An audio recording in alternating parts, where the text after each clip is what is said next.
श्रीकाशी विश्वनाथस्तोत्रम् कण्ठे यस्य लसत्करालगरलं गङ्गाजलं मस्तके वामाङ्गे गिरिराजराजतनया जाया भवानी सती नन्दिस्कन्दगणाधिराजसहिता श्रीविश्वनाथ प्रभुः काशीमन्दिरसंस्थितोऽखिल गुरुर्देयात् सदा मङ्गलम्।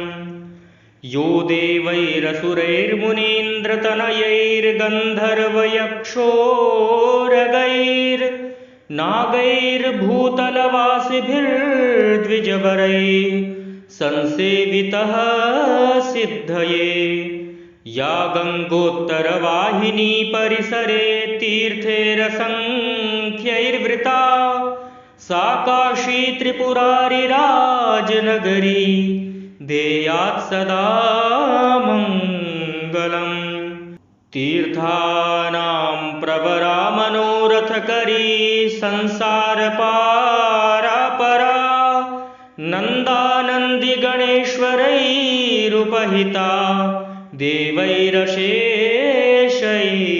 स्तुता। या शम्भोर्मणिकुण्डलैककणिका विष्णोस्तपोदीर्घका सेयं श्रीमणिकर्णिका भगवती देयात् सदा मङ्गलम्। एषा धर्मपताकिनी तटरुहा सेवावसन्नाकिनी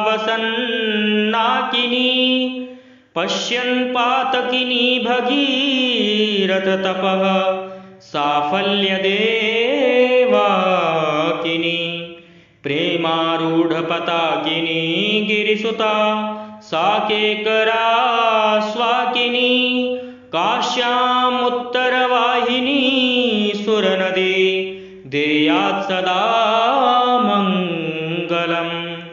विघ्नावासनिवासकारणमहा गण्डस्थलालम्बितः सिन्दूरारुणपुञ्जचन्द्रकिरण प्रच्छादिना गच्छविः श्रीविश्वेश्वरवल्लभो गिरिजया सानन्दकानन्दितः स्मेरास्यस्तव ढुण्डिराजमुदितो देयात् सदा मङ्गलम्। केदारः कलशेश्वरः पशुपतिर्धर्मेश्वरो मध्यमो ज्येष्ठेषु पशुपश्च कन्दुकशिवो विघ्नेश्वरो जाम्बुकः चन्द्रेशो ह्यमृतेश्वरो भृगुशिवः श्रीविद्धकालेश्वरो मध्येशो मणिकर्णिकेश्वर शिवो देयात् सदा मङ्गलम्। गोकर्णस्त्वथ भारभूतनुदनः श्रीचित्रकूप्तेश्वरो यक्षेशस्तिलपर्णसङ्गमशिवो शैलेश्वरः कश्यपः नागेशोऽग्निशिवो निधीश्वर शिवो गस्तीश्वरस्तारक ज्ञानेशोऽपि पितामहेश्वर शिवो देयात् सदा मङ्गलम्।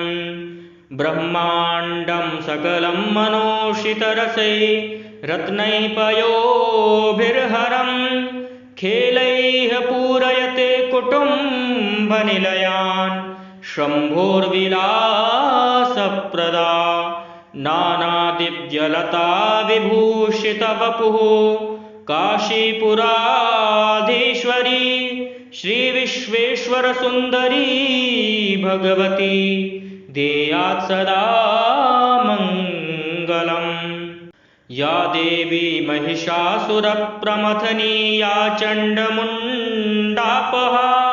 या शुम्भासुररक्तबीजदमनी शक्रादिभिः संस्तुता या शूलासिधनुशराभयकरा दुर्गादिसन्दक्षिणा माश्रित्याश्रितविघ्नसंशमयतु देयात् सदा मङ्गलम्। आद्या श्रीर्विकटा ततस्तु विरजा श्रीमङ्गला पार्वती विख्याता कमला विशालनयना ज्येष्ठा विशिष्टानना कामाक्षी च हरिप्रिया भगवती श्रीघण्टघण्टादिका मौर्या षष्टिसहस्रमातृसहिता देयात् सदा मङ्गलम्। आदौ पञ्चनदं प्रयागमपरं केदारकुण्डं कुरु क्षेत्रं मानसकं सरोमृतजलं श्रावस्यतीर्थं परम्। मत्स्योदर्यथ दण्डखाण्डसलिलं मन्दाकिनी जाम्बुकं घण्टाकर्णसमुद्रकूपसहितो देयात् सदा मङ्गलम्। रेवाकुण्डजलं सरस्वतीजलं दुर्वासकुण्डं ततो लक्ष्मीतीर्थलवाङ्कुशस्य सलिलं कन्दर्पकुण्डं तथा दुर्गाकुण्डमसीजलं हनुमतः कुण्डप्रदापोर्जितः प्रज्ञानप्रमुखानि वः प्रतिदिनं देयात् सदा मङ्गलम्। आद्यः कूपवरस्तु कालदमनः श्रीवृद्धकूपोपरो विख्यातस्तु पराशरस्तु विदितः कूपः सरो मानसः। जैगीषव्यमुनेः शशाङ्कनृपतेः कूपस्तु धर्मोद्भवः ख्यातः सप्तसमुद्रकूपसहितो देयात् सदा मङ्गलम्।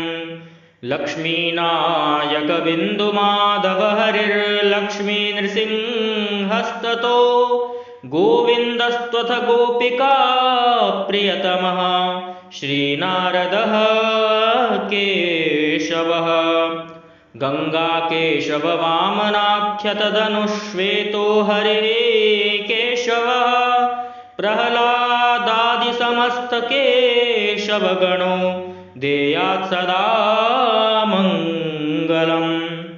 लोलार्को विमलार्कमायुखरविः संवर्तसंज्ञो रविर्विख्यातो द्रुपदुःखकोल्कमरुणः प्रोक्तोत्तरार्को रविः।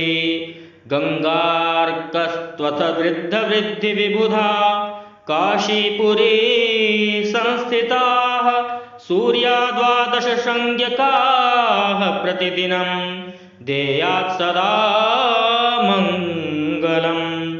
आद्यो ढुण्डिविनायको गणपतिश्चिन्तामणिः सिद्धिदः सेनाविघ्नपतिस्तु वक्त्रवदनः श्रीपाशपाणिः प्रभुः।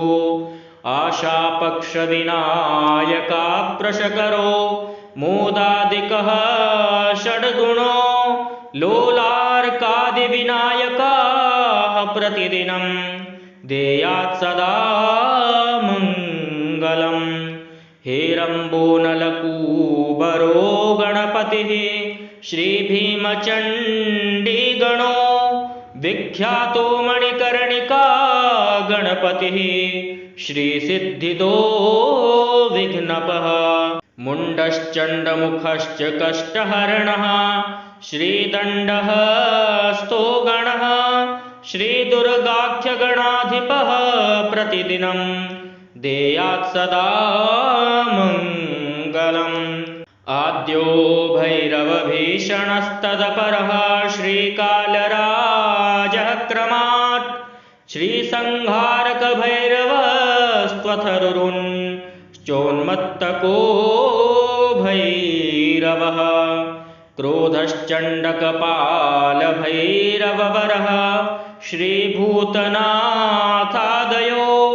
ह्यष्टौ भैरवमूर्तयः प्रतिदिनं देयात् सदा मङ्गलम् आधातोऽम्बिकया सह त्रिनयनः सार्धं गणैर्नन्दितां काशीमाशु विशन्हरः प्रथमतो वार्षध्वजेव स्थितः आयाता दशदेनवः सुकपिला दिव्यैः पयोभिर्हरं ख्यातं तद्वृषभध्वजेन कपिलं देयात् सदा मङ्गलम् आनन्दाख्यवनं हि चम्पकवनं श्रीनैमिषं खाण्डवं पुण्यं चैत्ररथं त्वशाकविपिनं रम्भापनं पावनं दुर्गारण्यमथोऽपि गैरववनं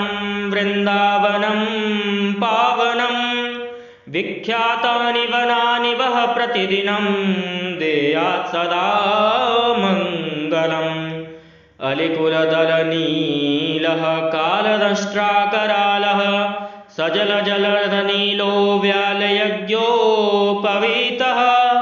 अभयवरदहस्तो डामरोद्दामनादः सकलदुरितभक्षो मङ्गलं वो ददातु अर्धाङ्गे विकटा गिरीन्द्रतनया गौरी सती सुन्दरी सर्वाङ्गे विलसद्विभूतिधवलो